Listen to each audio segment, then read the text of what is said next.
In this tutorial lesson, you'll be working with retouching tools, clone stamp, spot healing brush, spot healing tool, patch, and red eye. Although patch we won't get into, but we will be using red eye.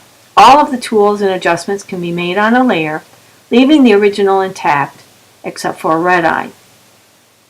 Make your original layer into a smart object to work with this exercise, and then you'll lock the original layer. If you work with the red eye or the patch tool in the future, you must duplicate the original and to lock it down. Okay, let's get started. Best practice in retouching an image: do not overdo your corrections. It should look natural, and for best results, make small changes rather than large global ones.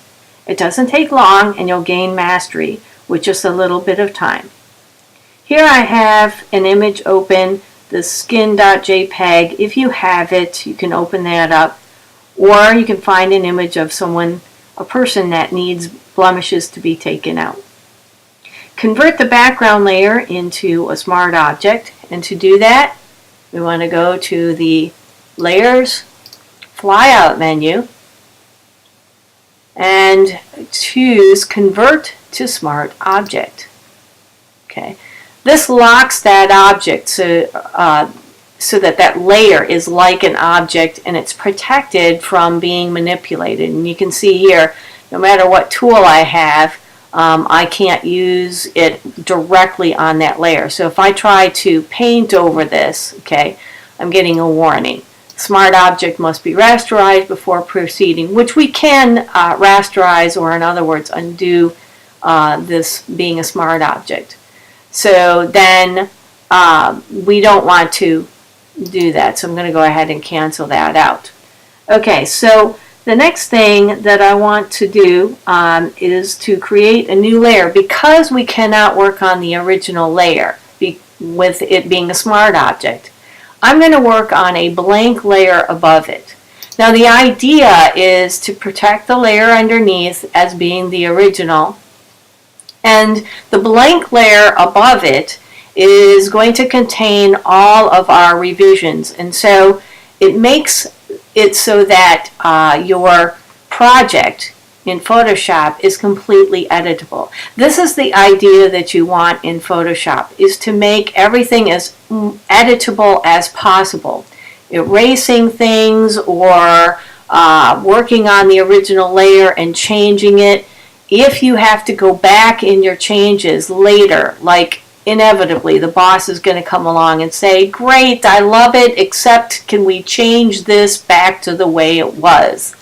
Yeah, we have to go back to square one. We might have to redo our work, which time is money in our industry, and you want to make sure everything is as editable as possible so that it doesn't take that kind of time and we don't lose our work.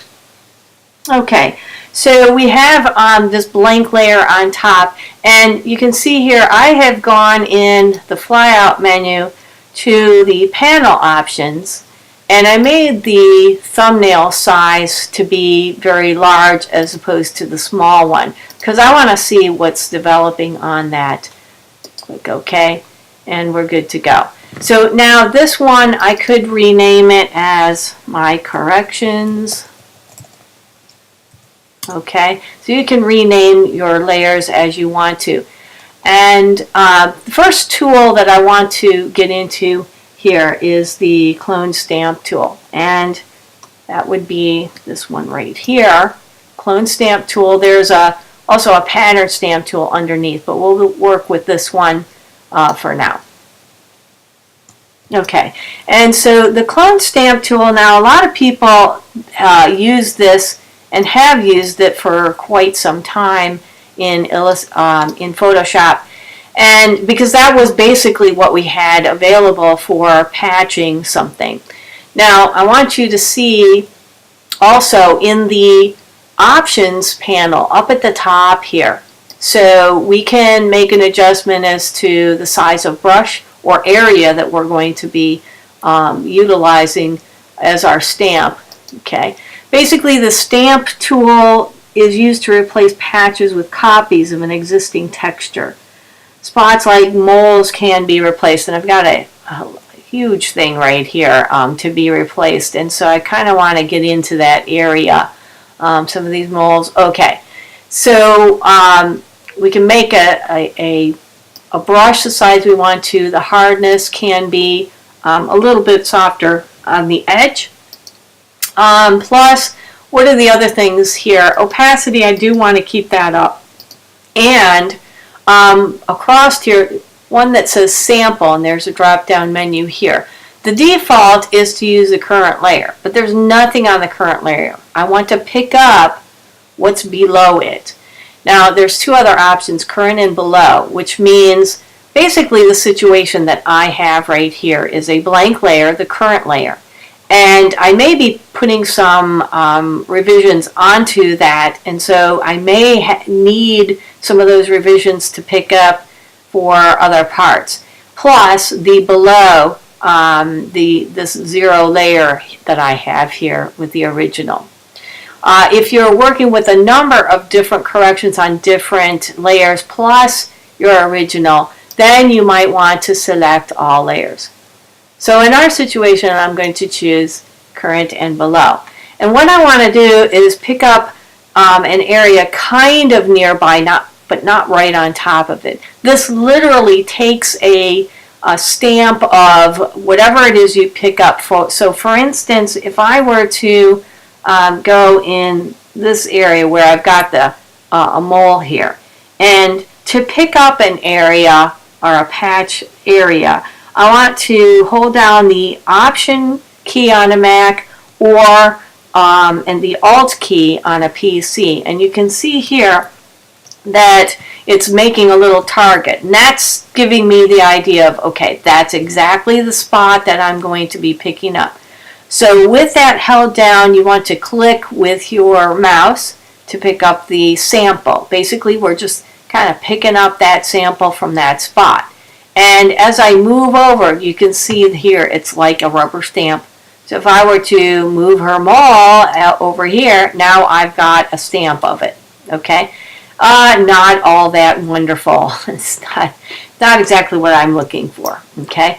Instead, I want to pick a spot that's more clean and is, you can see her neck here. It goes in a certain direction. It's kind of got a curve in some of the skin, the direction that some of the lines are, and the texture of her skin. So I'm going to kind of pick something over from it a little bit and click to pick up that sample. I'm going to go right in the center there. Okay, so then it doesn't look fabulous, but as I click in the outer areas, then I'm going to kind of cover that up and make it a little more natural. Now I see there's a line going through, and I kind of want to pick up this other one here and possibly put that in there. Does that look natural? Yeah, well, that's kind of debatable. You can always undo or redo. Plus my opacity, I could just get that to be lower so that I just have a very subtle look on it. Do you notice that I did not overdo it? And there's still even a little bit of red around here, and I could clean that up later.